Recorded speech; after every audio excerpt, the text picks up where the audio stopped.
মই ইপিএফৰ মজিয়াৰ পৰা আপোনালোকক আন্তৰিক ধন্যবাদ জ্ঞাপন কৰিছোঁ, লগতে সংগ্ৰামী অভিনন্দন জ্ঞাপন কৰিছোঁ।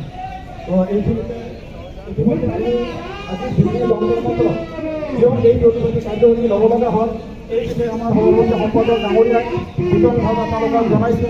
তো মোক এতিয়া তাৰমানে যোগানৰ কাৰণে আহ্বান কৰিছে যে মই শ্লোগান আৰম্ভ কৰি মোৰ লগত সকলোৱে একেলগে আৱাজ দিব। আমাৰ এই আওয়াজ আজিৰ যে পাৰ্লিয়ামেন্ট সেশন চলি আছে আমাৰ এই আওয়াজ যাতে ইয়াৰ পৰা পাৰ্লিয়ামেন্টলৈকে গৈ যায়। আমি মানে যদি আমাৰ আওয়াজ যদি আমি পাৰ্লিয়ামেন্টলৈকে লৈ যাব পাৰোঁ হয়তো আমাৰ সমাধান হোৱাৰ কিছুমানে ৰাস্তা মুকলি হ'ব। আমি ইয়াত আহি মানে ইমান দূৰৰ পৰা কষ্ট কৰি আহি যদি আমি মনে যদি বহি থাকোঁ তো মই ভাবোঁ যে আমাৰ সমস্যাবিলাক সমস্যা হৈ থাকিব। আমি তাৰমানে লাগিব লাগিব। ঠিক আছে, আপোনালোকে সকলোৱে সহযোগ কৰিব।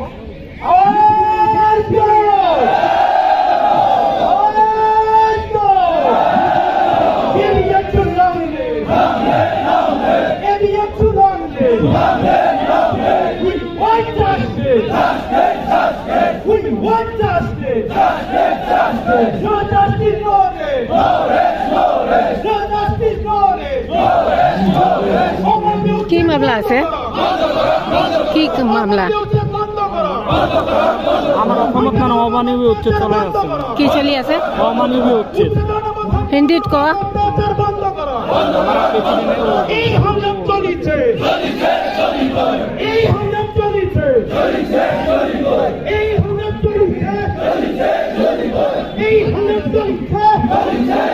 কি মামলা আছে? কি মামলা?